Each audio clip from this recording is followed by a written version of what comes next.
Thank you very much, Dr. Pachauri, for those excellent guiding words. We'll remember them. Writing scientific paper, the excitement phase is pretty good. The hard writing, slogging is pretty difficult. When the reviewers start giving comments, it becomes even more difficult. But nonetheless, that is the only way how science progresses, and peer review is the way to move forward. So thanks for guiding us towards that path.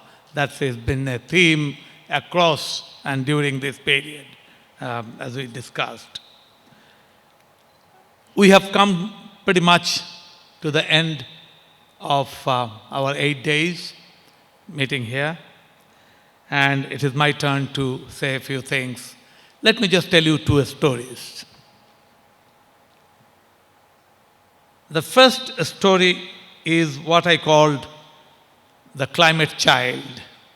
This is a true story.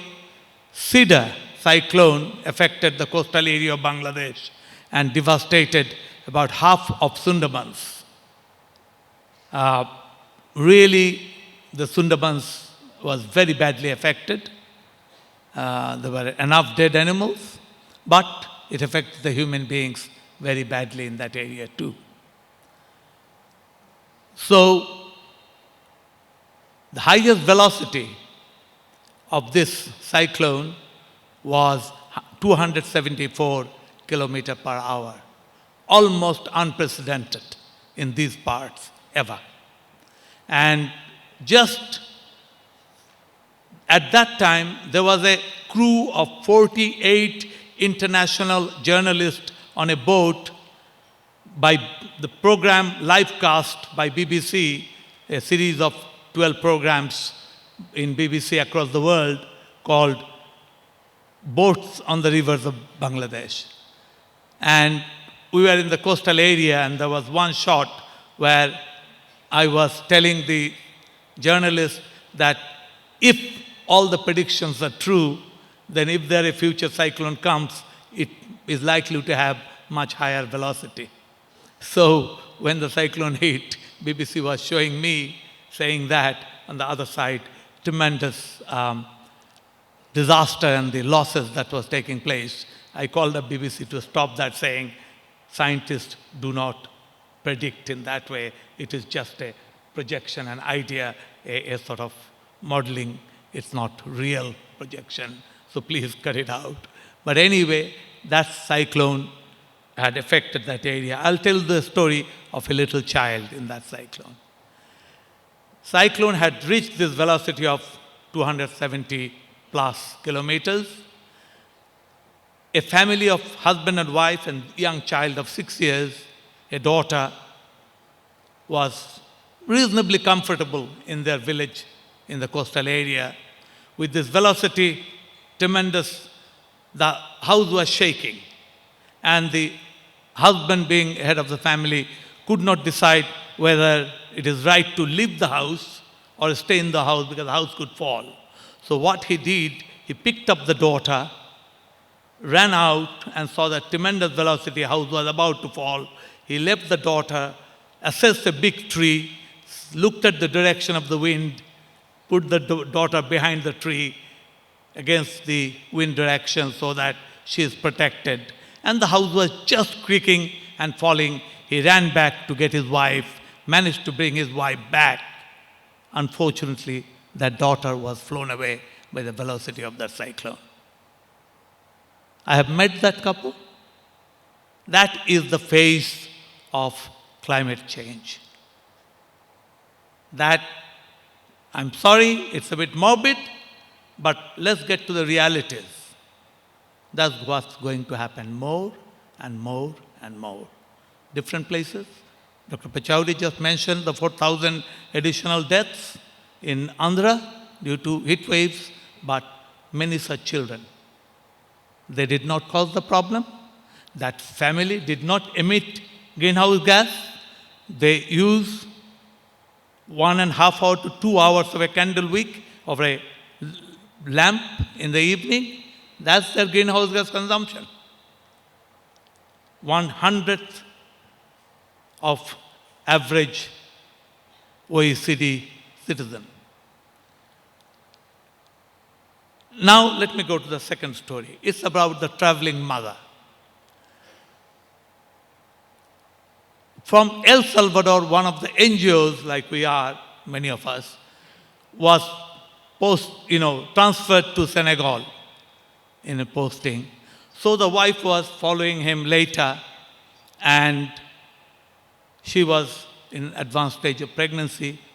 The plane took off from El Salvador to go to Senegal, went over Florida, and there was a disturbance in the air, and it was quite bad, a lot of turbulence. So the plane had to force land in Florida. So started from El Salvador, was supposed to go to Senegal, Dakar, landed up forced in Florida. Because of all these disturbances and nervousness and everything, the lady gave birth to the baby there in Florida. Because she was born in US, she has all the entitlement to US citizenship. And I, as a modeler, as a scientist, can chart the course of consumption of that child from El Salvador to Dakar and compare with the fact that she is in USA. And it would be, I can say, how many hamburgers she will have in her lifetime, how many miles she will fly in that during her lifetime projected, how much land she will have in her house, and everything is order of magnitudes. Some are 10, some are 100, some are 300, 1,000 times more. Now, this is the state, so the consumption behavior and the cause of climate change is what human beings have created. We created the society to create that consumption. Some people did sometime over the industrial period, and now those effects are being felt. Now, nature, God, creator, evolution, whatever we define, gives the child in mother's womb, if the mother is not drug addict or taking too many cigarettes or taking the wrong food, more or less same allocation for the child in mother's womb. So, creator or whoever has done a job pretty much universally equivalent. Not equal, but equivalent. But the fact that the moment the child is born, the allocation is divided up. So that is the history of that child, where these are accidents where allocation becomes different and causes of climate change and the amount of contribution become different. So who dies out of climate change? And who flies more? Or who travels more? Or who emits more greenhouse gas becomes one of the key issues. Which way we go, mitigation, adaptation, what we do, we have to do both, as we know. So mitigation is a must, and we must equally adapt, because adaptation is a consequence of mitigation. But if we do not mitigate, as I said earlier, and Dr. Pachauri mentioned this, our adaptation costs, adaptation capabilities, all the efforts of the governments, NGOs, everybody putting into development will be diverted towards meeting the adaptation needs. So our development process will be affected. Our ordinary people, the women many of you saw in the villages when you traveled,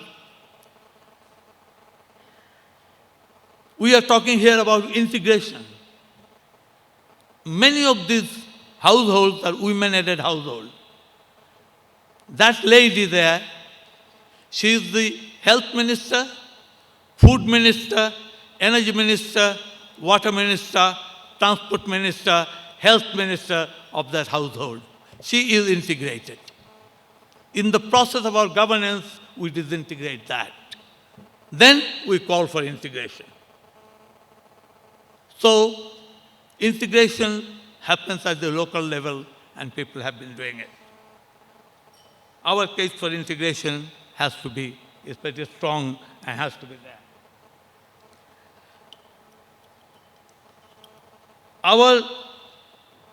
Mitigation and adaptation, they can go together in many, many cases. For example, improve the stove in the local communities. As you know, saves trees, saves energy, helps the health of the women whose lungs get very badly affected of respiratory diseases. Or efficient fluorescent bulb decreases greenhouse gas, gives more focus light, makes it cheaper, so it works in both ways. Application of fertilizers properly. With less fertilizers, we can grow more food. And those sort of practices, efficiency issues, are all central. Now, for most communities, what they're looking for is not really adaptation. They're looking for their own development. They want food security, water security, energy security, health security, livelihood security. They want their children to be educated. They want to get up the ladder and probably consume more and generate more greenhouse gas in the process. But they have the right to develop. And that is something we must recognize.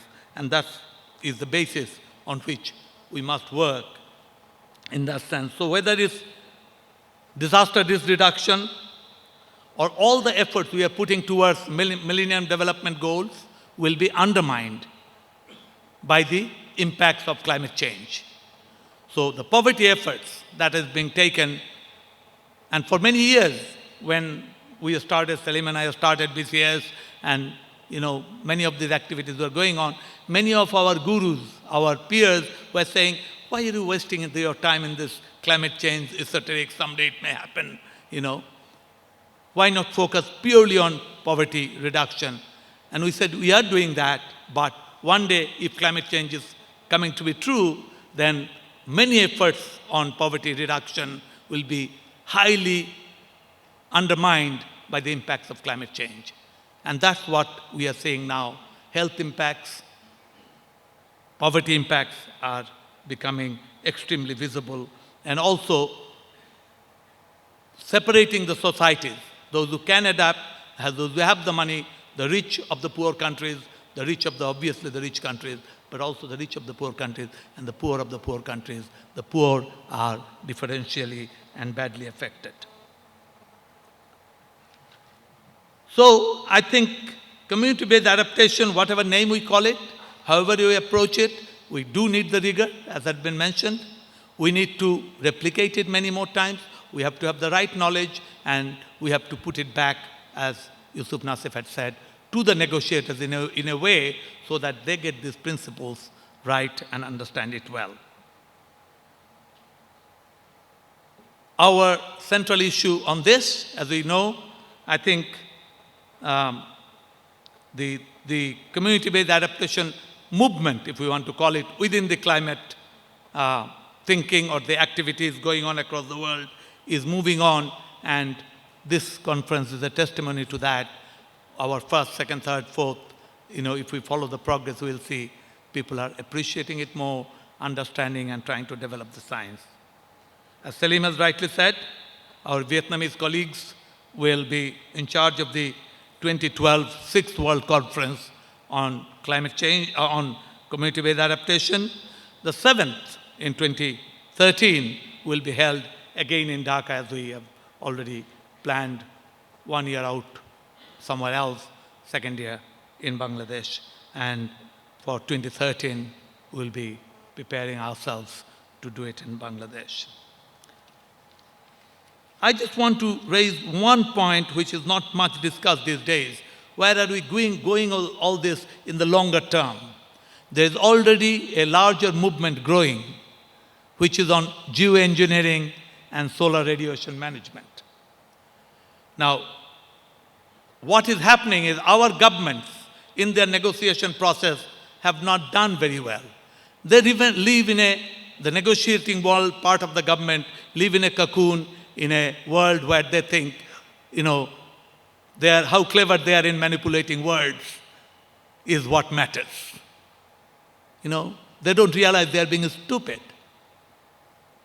What matters is how do we decrease our greenhouse gas fast, rapidly, for their own children and others' children. If they don't do it, they're murderers. They're not taking the responsibility seriously. They're shifting the chairs in a sinking Titanic. But they play games, how clever they are. I am a negotiator.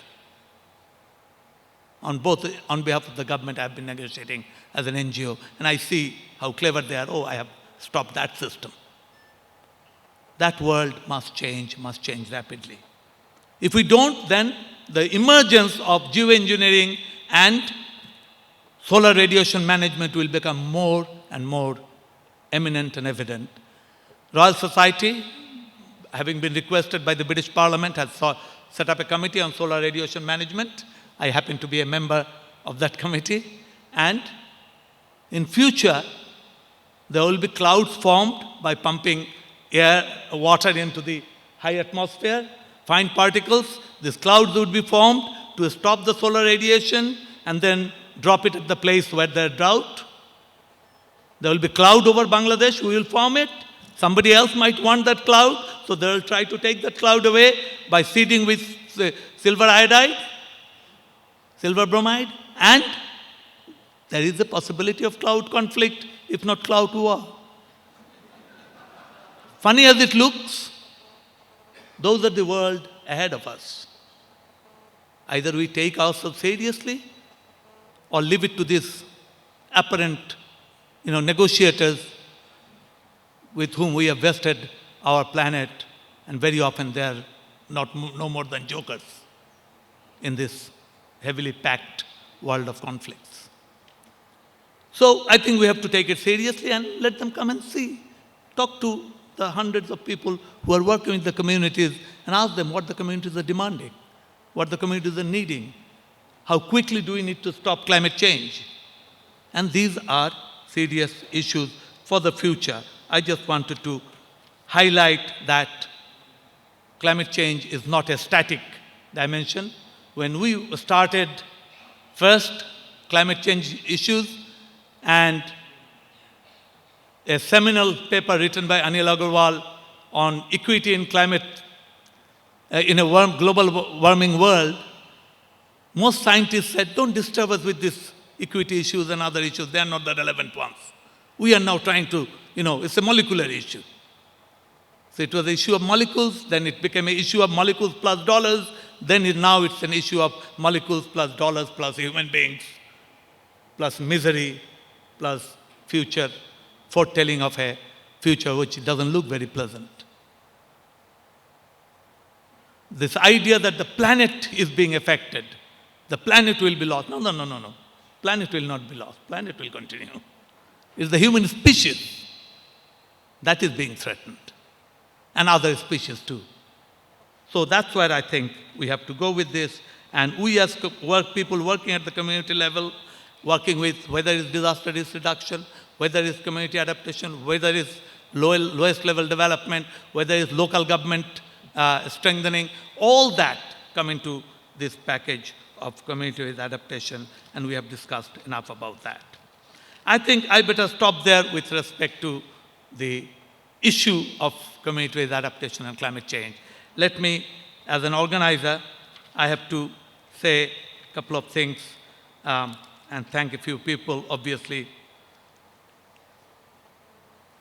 We have promised the book, hopefully, will be there. I, as an organizer, am having to report to the logos that you saw, our friends who have supported us, we have to give them report. What I would very much like, the session leaders and those who have formed separate new groups, those are the emerging, groups and activities out of this meeting. if you would not mind writing just 1 to 2 pages on what the process is, what had happened, who had participated in your group, what were the conclusions, what outcome do you see, and what are the follow-up actions. Just, short paragraphs on each of those. You could do it in the plane on your way back. You could send it to us. You could do it here. That would help us tremendously, because then we'll be able to see where and how to report all that.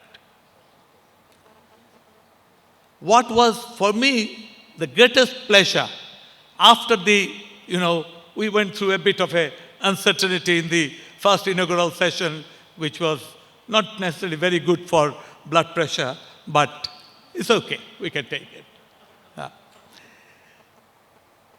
After that, what was most pleasant to me, that the conference went on an auto drive. The organizers were not that much more needed. The various theme leaders, they took on, and the parallel sessions were going smoothly.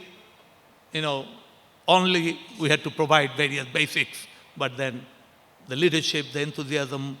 So basically it shows that this is a conference of leaders, where people can take leadership and do it themselves, which has been extremely gratifying for us as organizers. I'm sure I speak for Salim on that. It is indeed my pleasure that I have to thank a few named people, and of course, above all of you for coming. It makes no sense if you guys weren't here. So first of all, thanks to all of you for coming, for making it successful. I know it's not easy.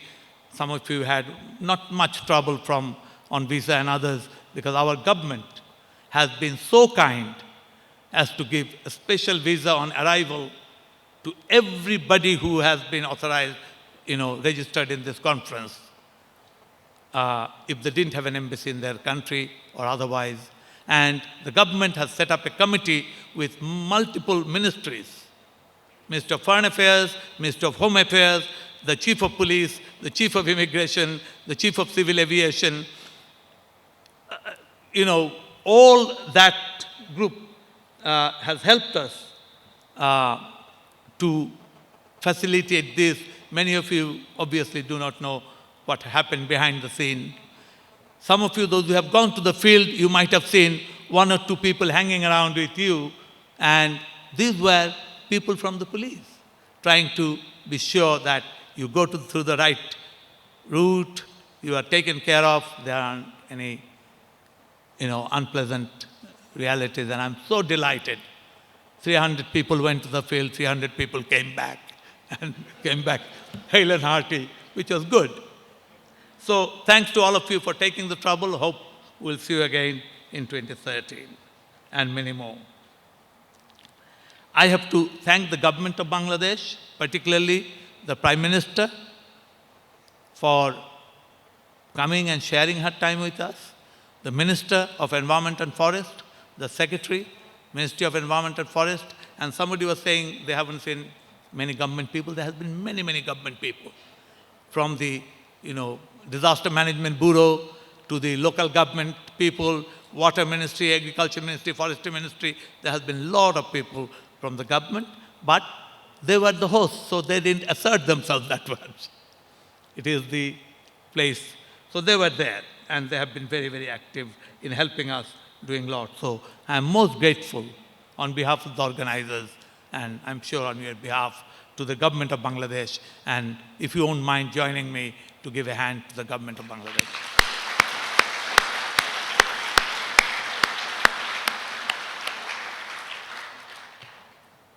Then to Hotel Sheraton, 300 people, 3 parallel meetings with 150, 200 people, not always easy, but this was one of the venues which offered that given us some opportunities. I'll tell you, the last favor they have done is those of you who are supposed to check out today, you don't have to check out at 12 o'clock up to 6 o'clock in the evening without any further demand or payment. You can carry on till those who are leaving this evening. And for those who are leaving tomorrow, the same applies up to 6 p.m. you can check out. So, they are trying to be helpful. Some of the people, the food may not have been terribly varied, but within the range of, what is possible in mass catering, this is the best you could get under the circumstances. So I think they've done reasonably well. I have to thank, to get such a meeting going, you need a core of volunteers, people you don't see, people in my office who are sitting and doing all the things behind the scene, the printer who has smoothly, circulated, the press. One of the things that I have to explain, that we did not want, and this was an earlier decision based on earlier experience, that the Bangladeshi local numbers has to be limited. In conference as such, if the local number of participants increases more than 10 to 12%, then it becomes local, very local issues come up too much. But here, there is a global meeting, and that is the reason. My apologies to my colleagues in Bangladesh, my friends in Bangladesh, that we could not accommodate as many as we wanted, but there were plenty there. My last, or second last, is to my colleagues. Few names I must say, without which this would not have been possible, absolutely. And from IAED side, Selim, Hannah, Corinne, without these three people, I don't know, with time difference and everything, we drove them crazy. They also drove us crazy, but life went perfectly all right. And in my office, Natasha, Ghulam Rabbani, and Raina, these were three people out of the 30, 40 people who have been putting their efforts, and they have done, I think, a reasonably good job for keeping you all looked after. Last of all, I'd like to thank all of you. And again, the Prime Minister has been extremely generous. She wanted a feedback from us, what has happened here. So there is policy interest. How quickly can we get these policies into implementation does take that amount of time and transfer. There has been suggestions, I won't call them criticism in any negative way, but a lot of issues we have not been able to discuss that much. Migration, one issue that has been pointed out, geoengineering, one issue. But what we will go out from here is communities better organized. The journey of community-based adaptation is getting stronger. What it means, how to integrate, how to get out of the silo mentality into integration. Again, I think we have to learn from the poor on that one, and we can definitely do better. I hope your field visits has been useful. We saw some representation yesterday. Our colleagues with British Council, particularly the youth who have produced these films, have done a marvelous job. So all of us, I think we can all thank everybody else for doing all the hard work that goes with it. With those few words, all I have to do will break for lunch, and all I have to do is to wish you bon voyage, but the journey of CBA continues. That's where we stop.